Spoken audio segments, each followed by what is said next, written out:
The campaigns have ground to a halt barely 48 hours to that particular by-election. And of course, this mini poll has definitely been escalated to the national table, with many saying it's the biggest political litmus test yet for President Uhuru Kenyatta of the Jubilee Party and Deputy President Dr. William Ruto of UDA. So let's take a look at this particular story by Duncan Kiambaa, which paints a picture of the first time in the political tussle between President Uhuru Kenyatta and his deputy William Ruto, the second in command, which this tussle seemingly seems to have taken a fight to the president's doorstep. Now, the Thursday's parliamentary by-election in Kiambaa has been touted as a must-win contest for President Kenyatta's Jubilee Party. This is the first time the two are getting themselves in a direct political duel, hence the high-stakes nature of the mini-poll. As I mentioned, Duncan Kiambaa had this report just yesterday night. Take a look at this analysis. Akimbia ule mwingine anakugojea pale, anatakikana kukugojea ndio ashike aendelee, si ndio? Lakini sasa my brother William hapa amepinduka, anakimbia nyuma. For months, President Uhuru Kenyatta and his deputy William Ruto have been engaging in political proxy wars without getting directly involved. But now the Kiambaa by-election has availed an opportunity for the two to engage in bare-knuckle political combat. By fielding a candidate on a United Democratic Alliance UDA ticket associated with him to challenge a Jubilee Party candidate in Kiambaa in the president's home county of Kiambu, DP Ruto has practically taken his political challenge to the president's doorstep, giving the mini poll all the hallmarks of a high-stakes political contest.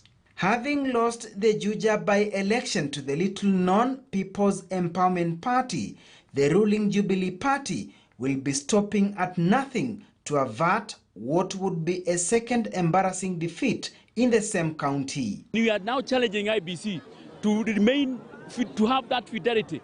With his proverbial wings clipped due to a weakened docket and being politically isolated, Deputy President William Ruto, who has seemed to mount a resistance within the government he serves in, he is set to be firing from all cylinders, at least to bag one parliamentary seat after registering 4 successive losses in Matungu, Kabuchai, Machakos and Bonchari.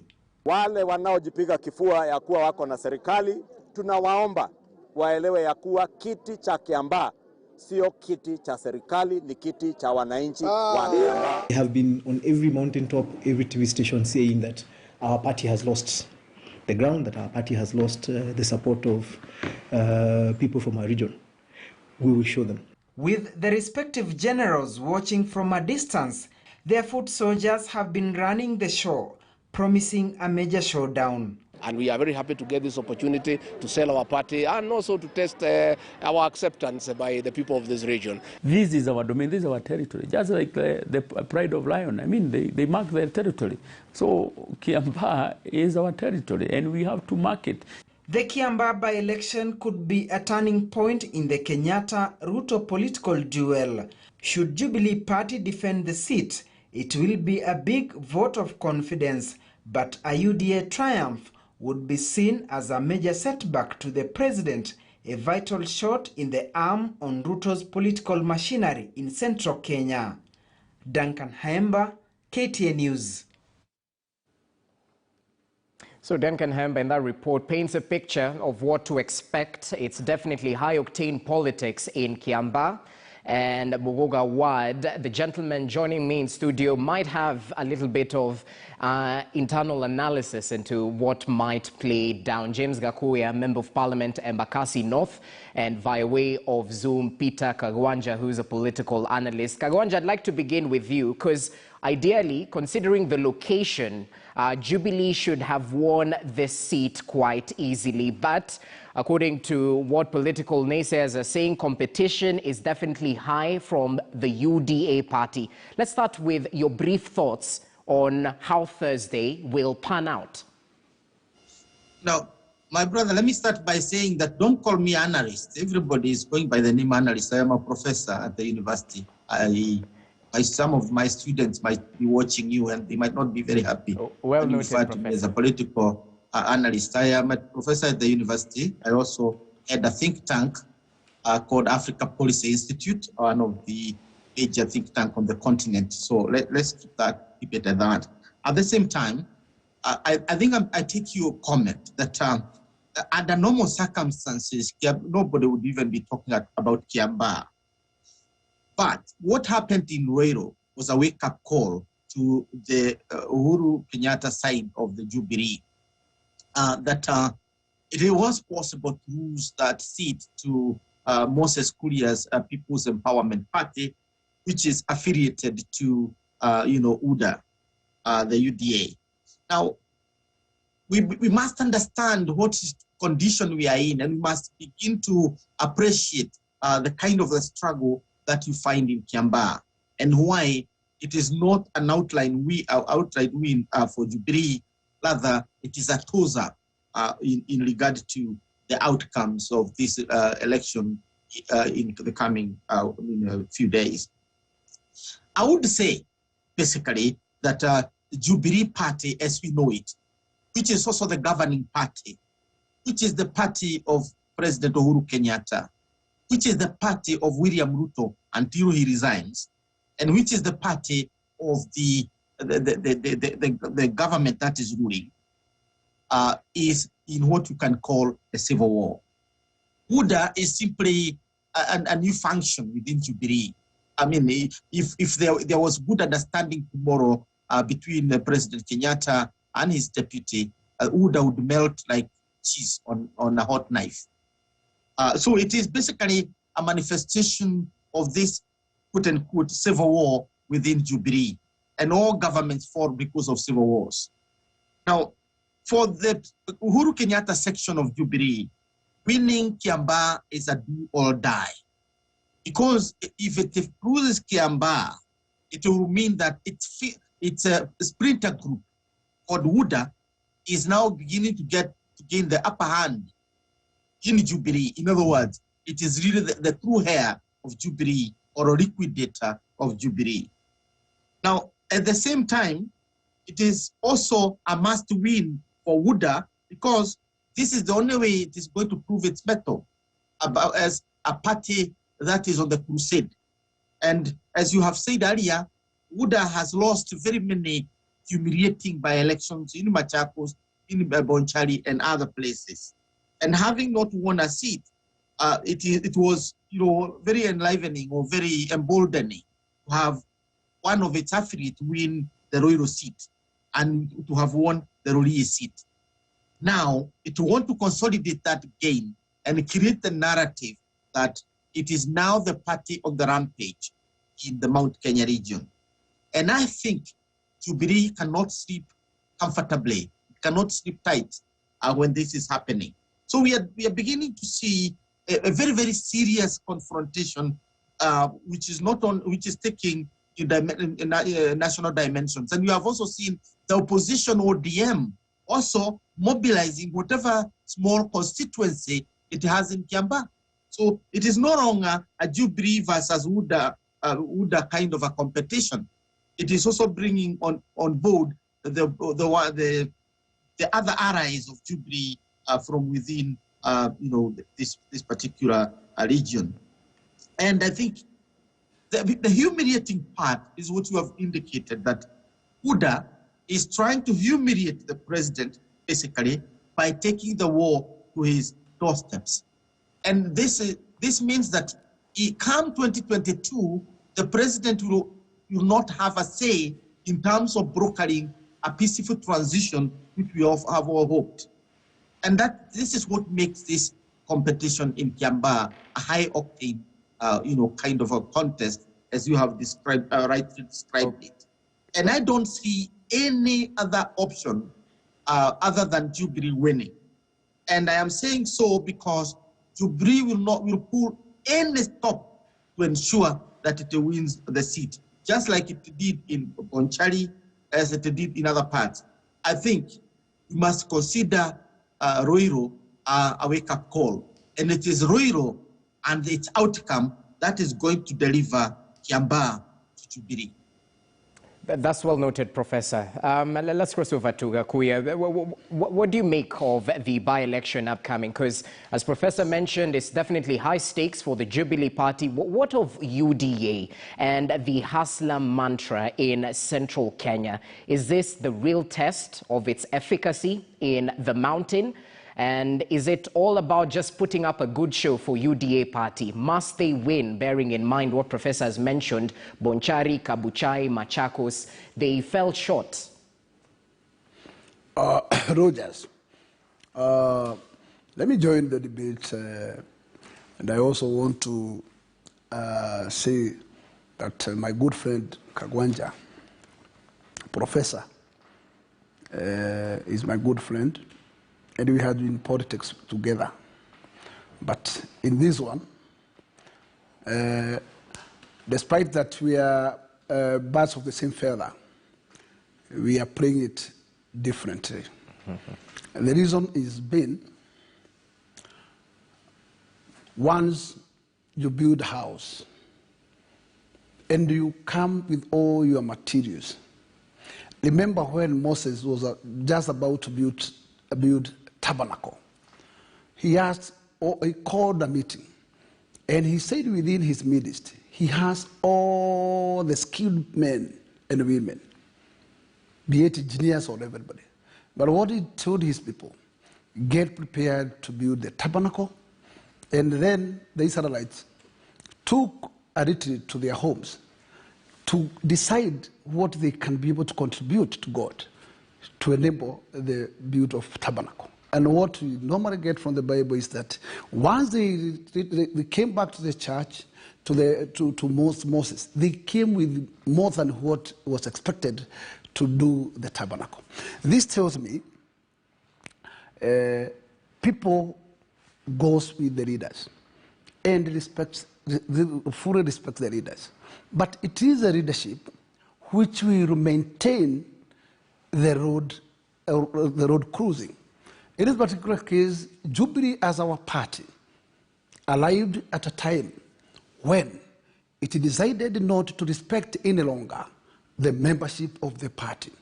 And the calling of the shots just was left to few individuals, which were not more than 5.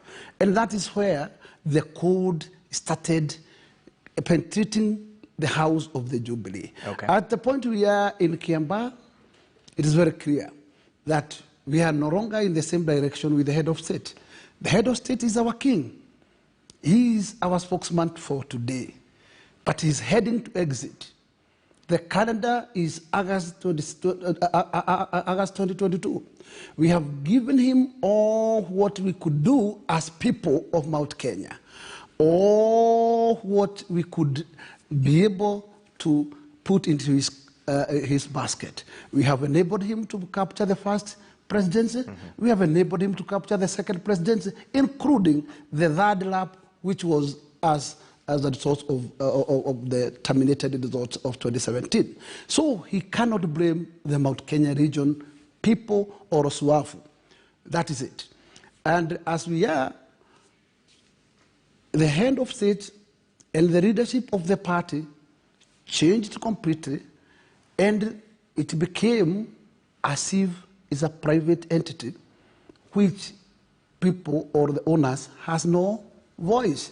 And once you become a voiceless as a client or as a partner or as a member, then you must look for a better house where you can feel warmth. And that's how the deputy president found himself with the brigade that is behind him.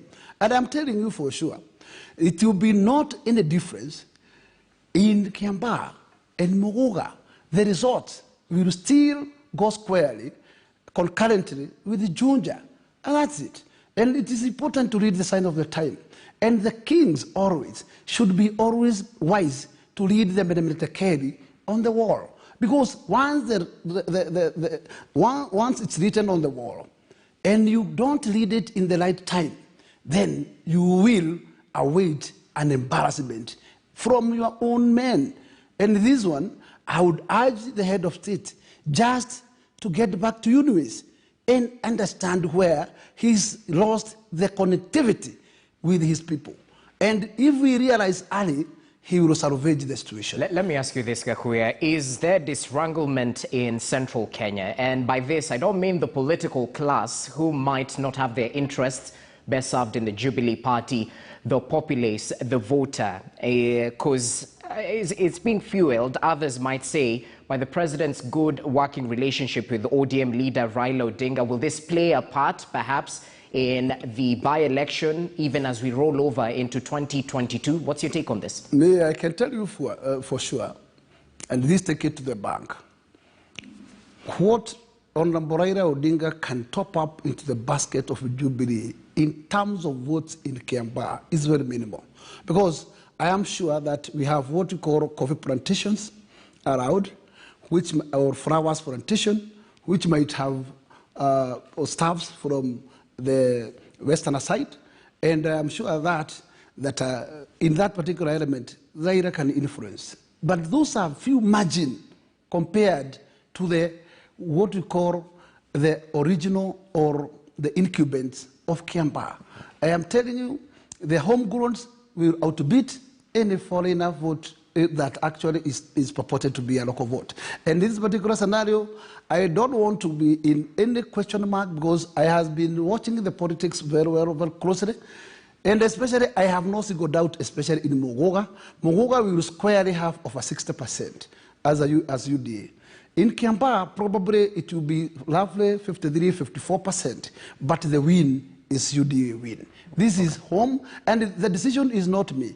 But I am telling you, look, the age bracket of 18 and 45 years are totally in the support of the UDA. You find the element which is now behind the element of Jubilee is now that particular pace of age group of 45 and above, and which I am telling you, and not all of them, but watch, they will be outbeaten by the majority. Because here, at the end of the day, if the majority say, the majority has to be given their way to go. Okay. Yeah. Professor Kagwanja, what's your take on this? The context of this particular vote, is it simply economic, especially to the younger generation that Mheshimiwa Raiti is referring to? And your take on the disgruntlement within the mountain, within central Kenya? What's your take on this? Well, let me start by saying what Honorable Gakuya has said. We are good friends, and on this we differ. It's the same case with the Deputy President. We've been friends. We have worked together in the past, but there comes a time when ideologically you begin to see like you are looking at the same thing, but through different lenses. I think in Kiambaa, for me, it would have been